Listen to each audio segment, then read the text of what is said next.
आज हम टॉटोमरिज्म करेंगे। टॉटोमरिज्म जो आइसोमरिज्म है ये वाला, इसकी कुछ कंडीशंस देखेंगे, उससे आप कोई भी प्रॉब्लम जो आएगी वो सॉल्व कर पाएंगे कंपटीशन में या बोर्ड्स में। देखिए सबसे पहले हमारे पास एक तो इक्विलिब्रियम होना चाहिए। जो इक्विलिब्रियम है वो डायनामिक है, और ये हमें पता है इक्विलिब्रियम हमेशा ही डायनामिक रहेगा। मतलब अगर कीटो फॉर्म बन गई तो उसकी इनोल फॉर्म भी इंटरकन्वर्टेबल है। दूसरा इसका जो सबसे इम्पोर्टेंट पार्ट है वो हमारे पास अल्फा हाइड्रोजन की प्रेजेंस है। अल्फा हाइड्रोजन प्रेजेंट होना चाहिए, बट इसकी भी एक कंडीशन है। ये नहीं कि हमेशा अल्फा हाइड्रोजन हो तो ये टॉटोमरिज्म एग्जिबिट करेगा, ऐसा कुछ नहीं है। जो अल्फा हाइड्रोजन कंटेनिंग कार्बन है, जो कार्बन कंटेन करेगा containing alpha hydrogen should be, ये इंपॉर्टेंट पॉइंट है, sp3 हाइब्रिडाइज्ड। वो sp3 हाइब्रिडाइज्ड होना चाहिए। और फोर्थ जो प्रोडक्ट बनेगा, अब प्रोडक्ट का मतलब ये जैसे कीटो से इनोल बने तो वो हमेशा एरोमेटिक हो, एक ये कंडीशन। और दूसरी एरोमेटिक है तो डेफिनेटली कॉन्जुगेशन में भी होगा और कॉन्जुगेशन में हो। ये अगर आपने 4 पॉइंट्स याद रखे तो आप देखेंगे इक्विलिब्रियम डायनामिक हो, अल्फा हाइड्रोजन प्रेजेंट हो, बट जो कार्बन है अल्फा हाइड्रोजन वाला वो sp3 हाइब्रिडाइज्ड हो, और जो प्रोडक्ट आएगा वो एरोमेटिक और कॉन्जुगेशन में होना चाहिए। तो टॉटोमरिज्म एग्जिबिट करेगा कोई भी कंपाउंड। जैसे हम एग्जांपल में अभी देख लेंगे, अभी देखते हैं जी एग्जांपल में इसकी। अगर हम इसकी एक एग्जांपल लें तो आप देखेंगे एग्जांपल में जैसे ये कोई कंपाउंड है, ये वाला,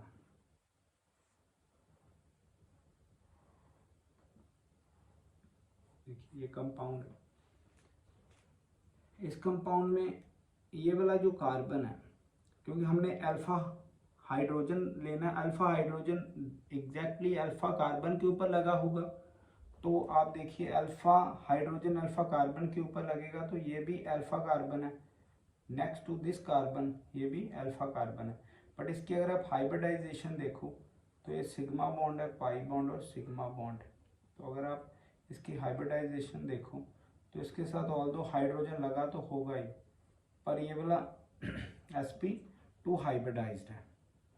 अगर इस कार्बन को देखें तो ये चारों सिग्मा बॉन्ड्स हैं। मैंने अपनी ओल्ड वीडियोस में आपको बताया कि सिग्मा जितनी होंगी उस अकॉर्डिंग हम हाइब्रिडाइजेशन निकाल लेंगे। तो 1 2 3 4 सिग्मा है, तो ये sp3।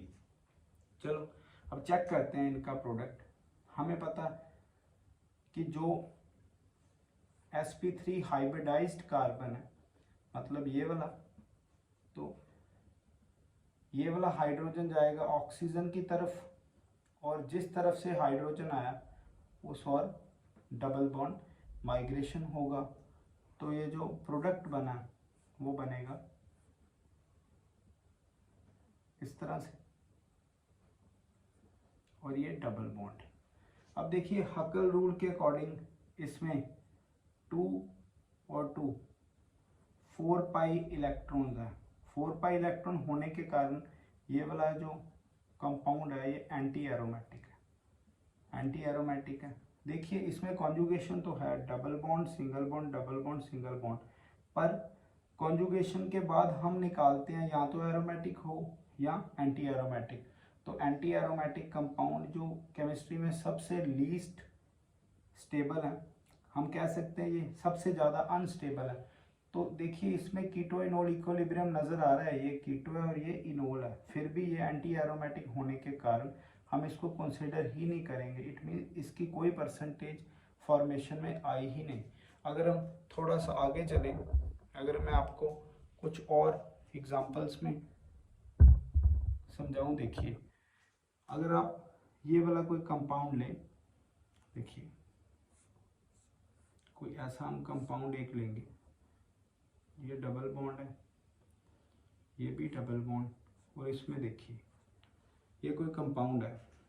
अब ये कार्बन अगर देखें तो दिस इज sp2 हाइब्रिडाइज्ड, क्योंकि अल्फा कार्बन है, ये अल्फा है। इससे नेक्स्ट कार्बन ये भी अल्फा, बट इसमें जो कार्बन है वो sp3 हाइब्रिडाइज्ड है। ये वाला sp3 हाइब्रिडाइज्ड कार्बन है, दिस कार्बन इज sp3। तो हम यहाँ से एक हाइड्रोजन लेंगे, तो ये वाला जो हमारे पास हाइड्रोजन है ये इधर जाएगा, डबल बॉन्ड इस ओर आएगी। तो आप देखिए इसमें थोड़ा सा मैं ऊपर करके आपको दिखा रहा हूँ। देखिए ये हमारे पास sp3 हाइब्रिडाइज्ड कार्बन है। तो अब आगे चलते हैं जी, आगे किस तरह से हमने ये करना है। ये डायनामिक इक्विलिब्रियम आ गया, तो जो प्रोडक्ट आएगा वो ये डबल बॉन्ड है, ये भी डबल बॉन्ड है, और इसमें डबल बॉन्ड आ गई, और साथ में हमारे पास ये OH। आप अगर गौर से देखिए इस कंपाउंड को double single double single double, चलो इसमें कॉन्जुगेशन तो है, कॉन्जुगेशन है, बट उसके ऊपर की भी एक कंडीशन है, वो एरोमेटिक होना चाहिए। देखिए 2 4 6, तो ये 6 पाई इलेक्ट्रॉन, मतलब ये एरोमेटिक है। तो एरोमेटिक होने के कारण ये स्टेबल है। आप देख सकते हो ये फिनोल ही है, दिस इज फिनोल। फिनोल को हम कार्बोलिक एसिड भी बोलते हैं, phenol is carbolic acid, phenol is carbolic acid.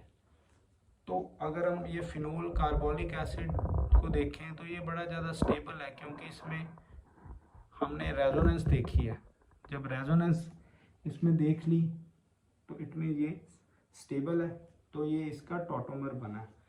तो इस तरह से है कि ज़रूरी नहीं है कि सिर्फ अल्फा हाइड्रोजन होने से ही कीटो इनोल इक्विलिब्रियम या कोई कंपाउंड टॉटोमेरिज्म शो करेगा, ऐसा बिल्कुल भी नहीं है। हमें प्रोडक्ट में एंटी एरोमेटिक और एरोमेटिक कंपाउंड देखना पड़ेगा, तब जाके हम फाइनलाइज करेंगे कि ये जो कंपाउंड है वो टॉटोमर है भी कि नहीं है। तो अगर ये वीडियो आपको अच्छी लगी तो सब्सक्राइब करते जाइए। Thank you.